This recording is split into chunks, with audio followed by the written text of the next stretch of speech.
His right hand technique is just mesmerizing. I love also the fact that he leaves space where necessary. Welcome back, my name is Sean and I'm a bass guitar coach, and today is my first time reacting to and analyzing Perennial by Jinjer. This is live at the Wacken Open Air 2019. This is by popular demand.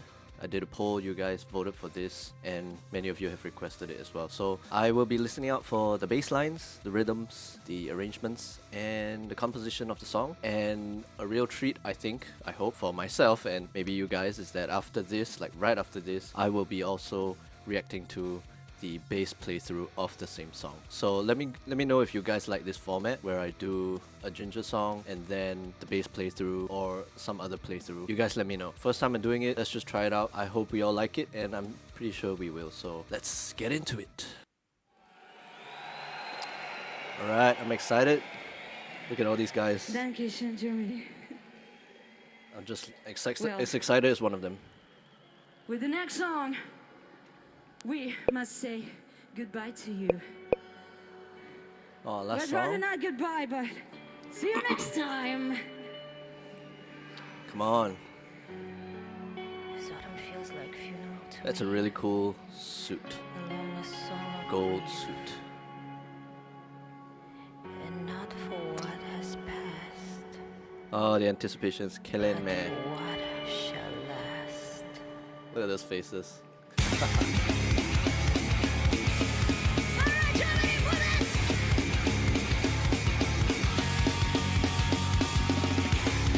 Suffocate.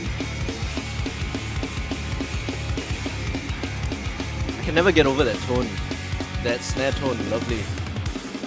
Exhausted night, always so tragic and so eternal. Walrus, spectacular shatters, How does she produce such a guttural tone? Oh my gosh.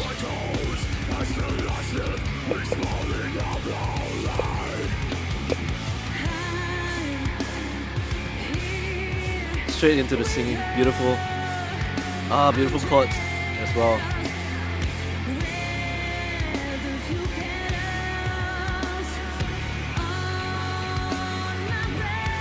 I love it when they went into this halftime thing.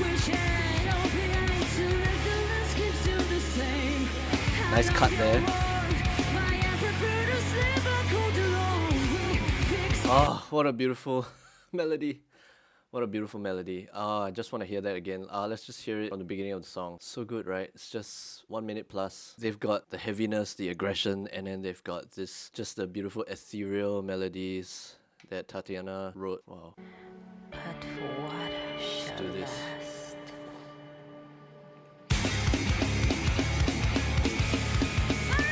4/4.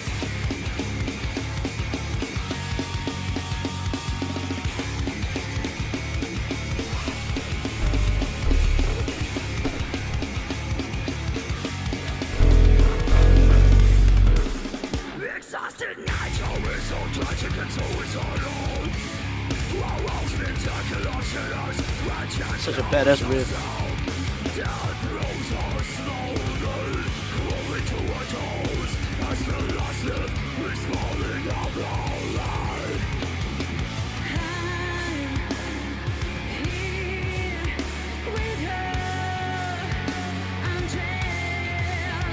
So good.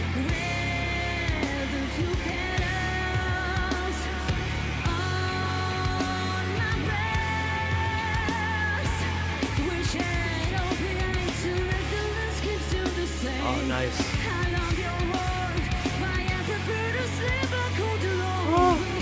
I just want to say a quick thing about that section. Basically, we as humans respond so well to changes, right? If something's dynamic as opposed to something being monotonous. So they changed up the dynamic by changing up the beat. So then you got half time. So just one bar of that more energetic, more busy dynamic, and how they did that was by adding basically more notes into that bar. You know, all that, and then straight after that, the next bar goes into a halftime where there are fewer notes, so less busy. Ba, da, da, da. Well, I don't mean just the drums, but just the overall composition. So they intersperse the busy bar with the more sparse bar, and then more busy, and then more sparse. So that creates that push and pull kind of like dance that keeps the listener engaged at all times. I love how they do that so well, Jinjer in general. Just if you just listen out for their composition, how they arranged it, you can just hear how they use the sparseness and busyness so well, and of course other techniques to create just this really up and down dynamic, which is so engaging. So let's just hear that patna patana again. I think it's after this.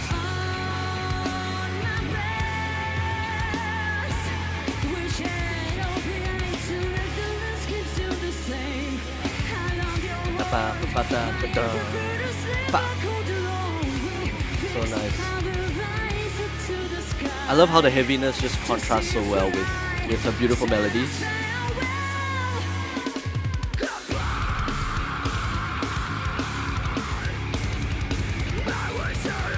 Oh, we need more people in that circle pit. Come on. Oh, the halftime breakdown.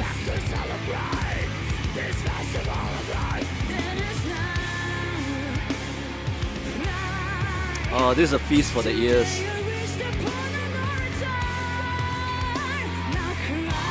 What a beautiful chord progression. I want to go into that a bit later.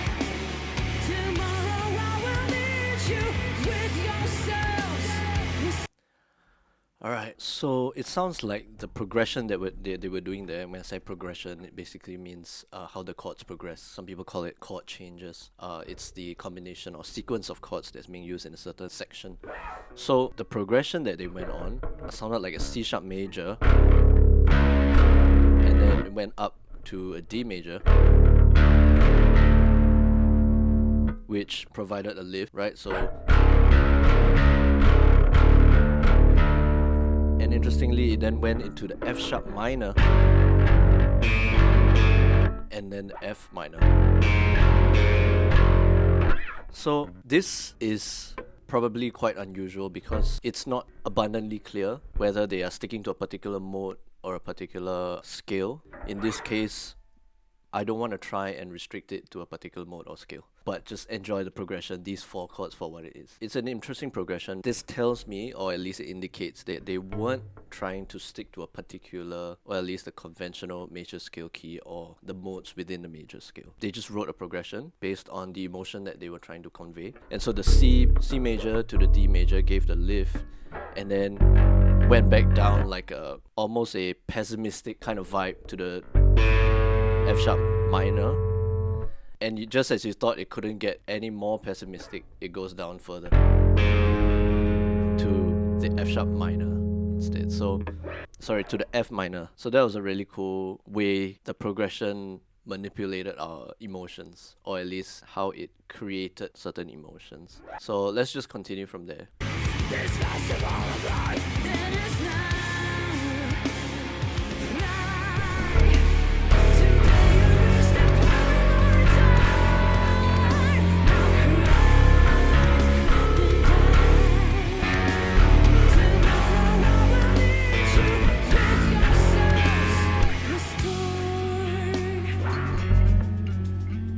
Back to the F sharp minor.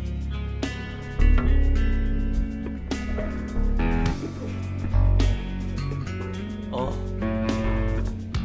such amazing tapping.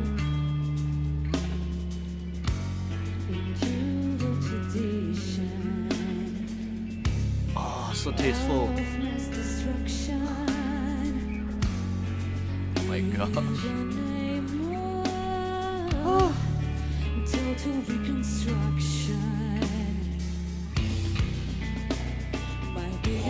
Oh, what a nice lift with that chord.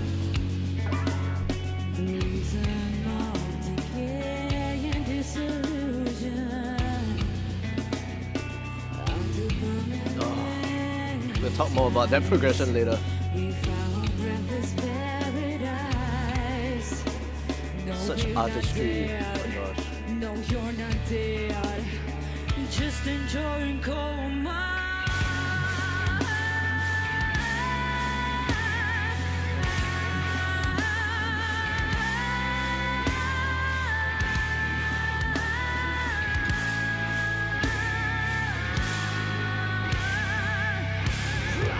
those chords, my gosh.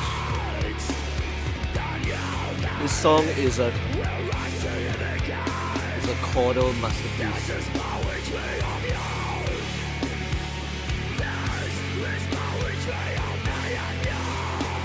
Let's just pause it there for a bit. I love how just with Jinjer, like, you never know what you're gonna get, or at least I don't know what I was gonna get. And if they are not stumping you with their weird time signatures, if it's not a rhythmic surprise, it's a harmonic surprise in this case. Like, how many times already have I felt a sense of like, well, that's surprising, that's unpredictable. That chord that they went to just totally brought a whole different shift of emotion, you know? And just that bridge, or whatever you want to call it, I want to just go back to that, just really to appreciate it, but also just figure out what they're doing. And of course the bass, the technique and everything, we'll see that later in the bass playthrough. Oh, nice chords that he tapped out. Oh, that bass tone.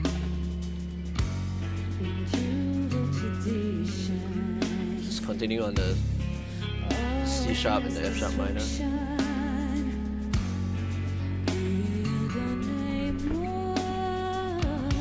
That minor nines again. Oh.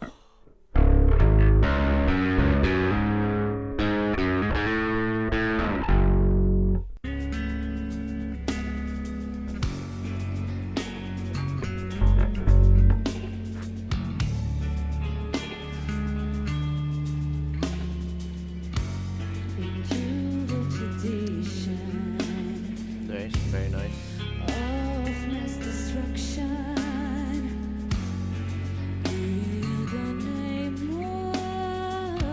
Just, yeah, that F sharp minor 9, gosh.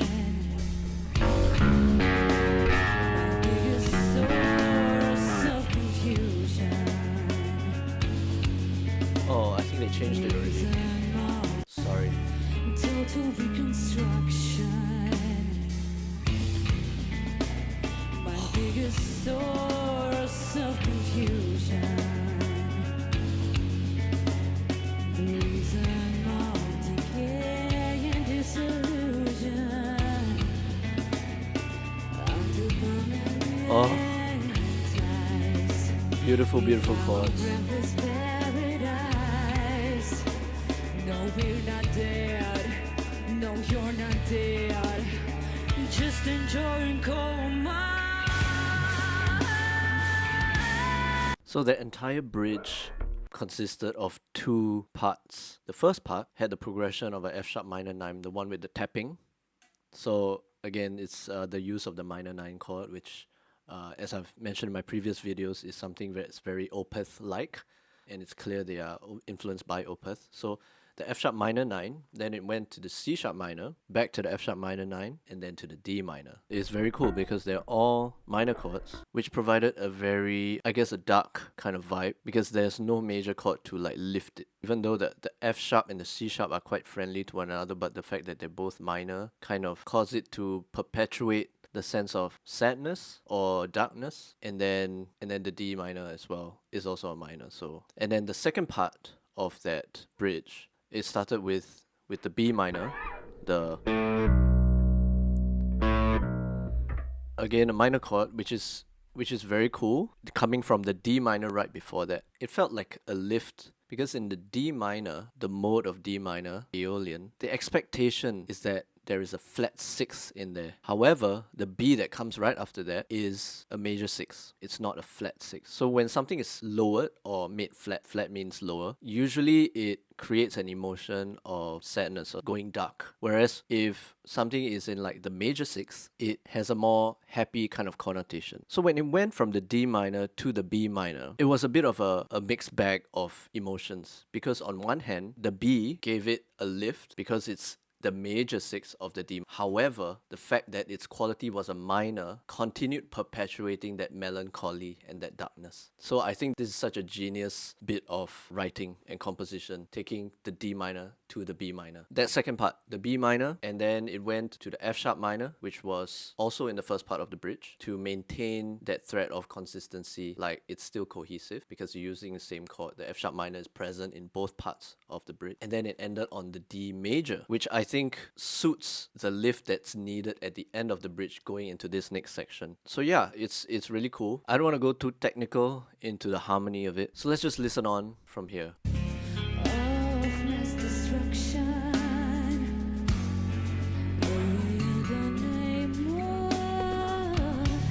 There, that's the D minor. Oh, that B minor. Then the D. F sharp minor. D major. Back to the B minor. So I love it. This part has... Usually there are 4 bars in a cycle, right? This one has just 3 bars in the cycle. Except for the last part, where they extend it to lead into this part. Oh, such beautiful chords. Wow.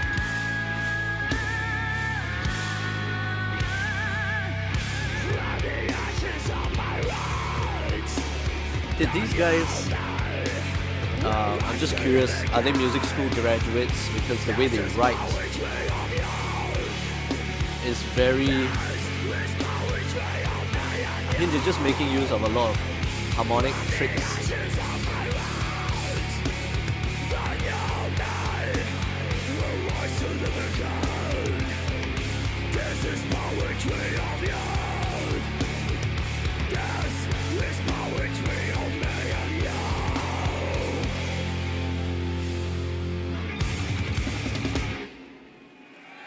Thank you so much, Wacken. Wow. Well, we've heard a lot of great things about you, but it's about What a great song, expectations, what a man. great song, what a You're great fucking song. amazing, and stay amazing. Wow. Thank you so much, and see you someday. Mwah. All right. So that song is crazy. It's just so many harmonic surprises. I love it. I can't wait. Now we're gonna watch the bass playthrough. Here I guess we'll be focusing more on his technique and what he's been doing, and I guess just be mind blown together. So let's go. I love that he uses his fingers. Not that that's unconventional or anything, but he's able to produce a certain aggressive tone with his fingers, because oftentimes a pick helps in that, you know, like bands like Periphery, for example.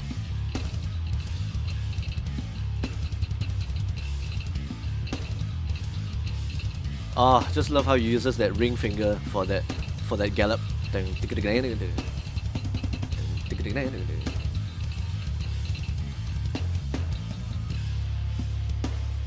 Just his right hand technique is just mesmerizing.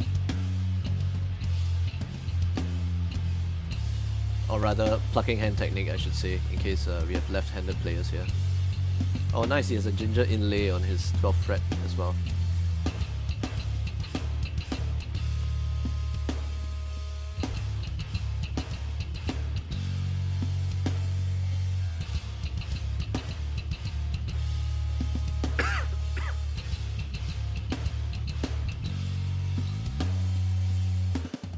Nice, up the octave.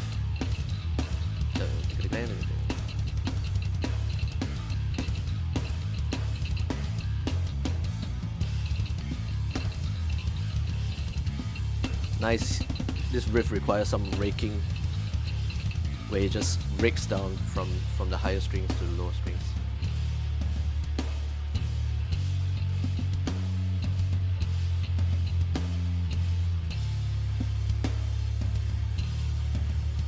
Please let me know what bass this is. I don't recognize it.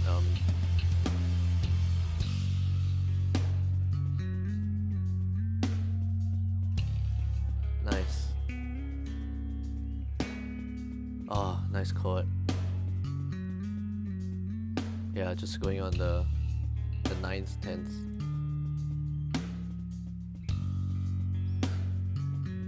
That's that F sharp minor 9. Oh.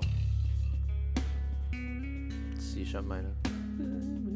Oh. And then D minor. Okay, so there, I noticed he's playing in a drop A tuning. Oh. Yeah, nice. See, because he's playing the B minor here, and the B is usually on the open string of the 5-stringer, but he plays it on 2nd fret, which means that the string open would be an A, so A, A sharp, B. So, wow.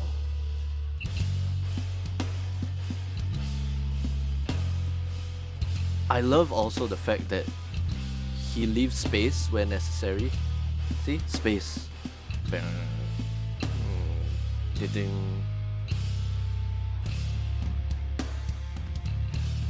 Okay, so sometimes he does a sort of like a picking shape. I suppose to get that fingernail type of tone, you get a little bit more top end, more definition with that.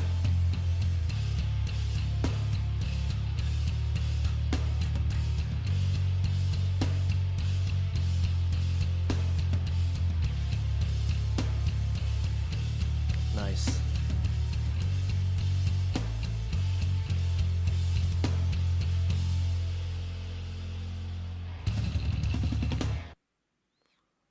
Awesome. He looks like a nice guy, like a real funny guy, doesn't he? Wow, what a great song. Oh my gosh, definitely going into my playlist. Just beautiful melodies, beautiful harmonies in terms of the chords chosen. I hope you guys weren't too overwhelmed by my geeking out over the chord progressions, because they were just brilliant and they had such a great effect on the listener's emotions, you know, just through the entire song. Yet it was all cohesive, you know, it was roller coaster, but it was cohesive, and I think that's key. That's a sign of great composition and great arrangement, where you are able to create such dynamism to keep the listener engaged, yet it's not like each section sounds too foreign from the next, from its adjacent section, you know? They all sound like it's still the same song. And usually that's kept in place by using, for example, the same key throughout a song. Now, of course, in this case, they did not do that, but they were able to string together each section with the adjoining chords, you know, the last chord of section A and the first chord of section B, for example, and they were able to string that all in and keep it cohesive by including similar chords, like the F sharp minor. In the two parts of the bridge, the F sharp minor was present in both parts to keep that entire thing cohesive. So yeah, wow, thank you for this suggestion. It was just,